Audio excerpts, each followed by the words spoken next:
ঠিক আছে, কাজ করলে তো বাইক তুলে লাগবে। উপাসনা দিয়েছেন।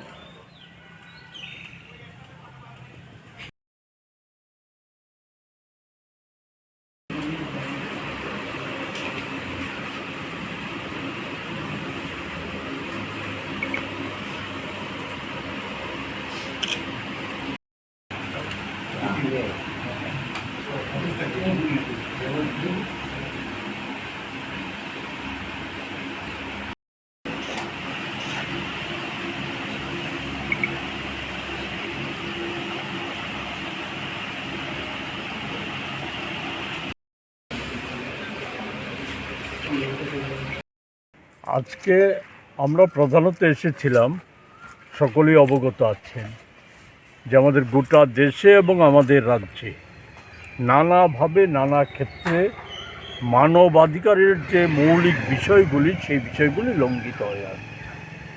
এটা যাই হোক, এ নিয়ে বিস্তারিত বলতে চাই না। আজকে আমরা যে বিষয়টা নিয়ে প্রধানত এখানে এসেছি, সম্প্রতি আমাদের রাজ্যে যে বাংলাদেশ সীমান্তে কাঁটাতারের বেড়ার ওপারে যারা বসবাস করছে, বিশেষত ধর্মীয় সংখ্যালঘু সম্প্রদায়ের মানুষ, তারা নানাভাবে নির্যাতনের শিকার হচ্ছে।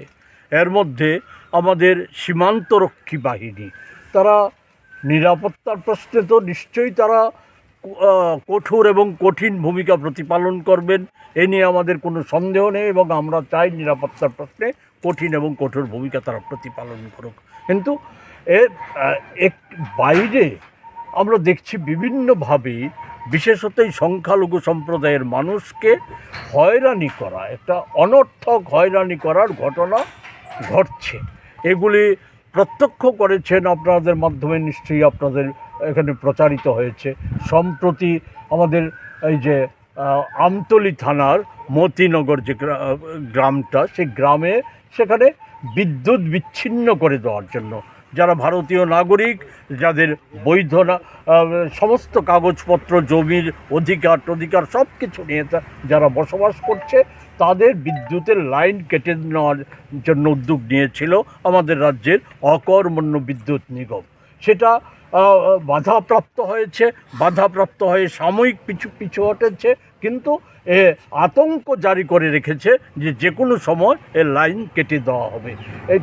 এটা সরজমিনে দেখতে গিয়েছিলেন আমাদের রাজ্যের মাননীয় বিধায়ক, আমাদের কংগ্রেসের অন্যতম নেতা, আমাদের কংগ্রেসের রাজ্য সভাপতি সহ আমাদের কংগ্রেসের যে অন্যান্য নেতৃবৃন্দ, ওনারা সরজমিনে দেখতে গিয়েছিলেন।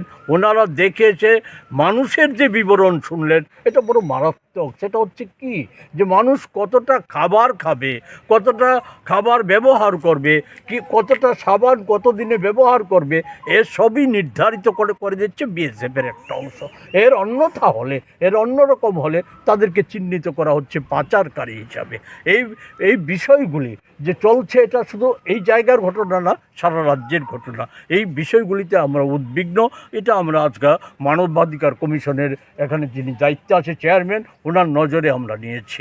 এর সাথে সাথে আমরা যেটা ওনাকে বলার চেষ্টা করেছি, এই যে একটা পরিকল্পনা মাফিক তাদেরকে সেখান থেকে উচ্ছেদের যে একটা পদক্ষেপ হিসাবে বিদ্যুৎ সংযোগ ছিন্ন করে দেওয়া, এটা অবিলম্বে বন্ধ করা।